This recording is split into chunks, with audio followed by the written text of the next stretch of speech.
వివాదాలకు కేంద్రంగా మారిన నీట్ నిర్వహణ ప్రక్రియలో పలు మార్పులు అవసరమని పార్లమెంటరీ స్థాయి సంఘం తాజాగా సూచించింది.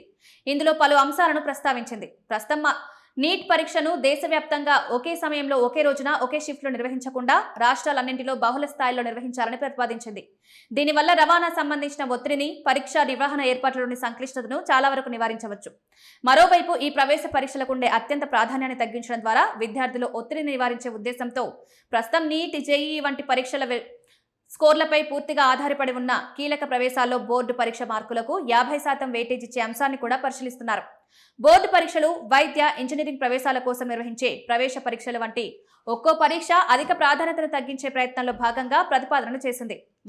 మూల్యాంకన లోపాలు, ప్రశ్నపత్రాల లీకేజ్లతో సహా పలు అవకతవకల నేపథ్యంలో పరీక్షా వ్యవస్థ విశ్వసనీయతపై ఆందోళనలు పెరుగుతున్న తరుణంలో ఈ ప్రతిపాదన తీసుకొచ్చింది.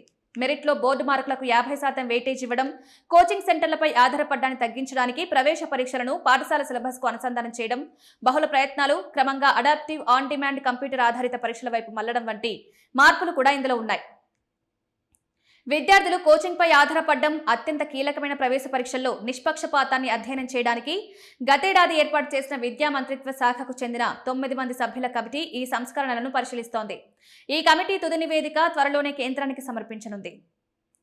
దేశంలోనే అతిపెద్ద జాతీయ అర్హత ప్రవేశ పరీక్ష నీట్, జేఈఈ పరీక్షలకు దేశవ్యాప్తంగా లక్షల్లో అభ్యర్థులు హాజరవుతారు. ప్రస్తుతం వైద్య, ఇంజనీరింగ్ కోర్సుల్లో ప్రవేశ పరీక్షల స్కోర్ల ఆధారంగా జరుగుతున్నాయి. ఇంతమందికి ఒకే రోజు పరీక్ష నిర్వహించడంలోని కష్టాన్ని దృష్టిలో ఉంచుకుని ఎంబీబీఎస్, ఆయుష్, నర్సింగ్ కోర్సులకు వేర్వేరు ప్రవేశ పరీక్షలు నిర్వహిస్తే ఎలా ఉంటుందనే ప్రతిపాదన కూడా తెర మీదకొచ్చింది. ప్రస్తుతం ఇవన్నీ పరిశీలనలో ఉన్నాయి. నివేదిక వెలువడిన అనంతరం వీటిపై స్పష్టత రానుంది.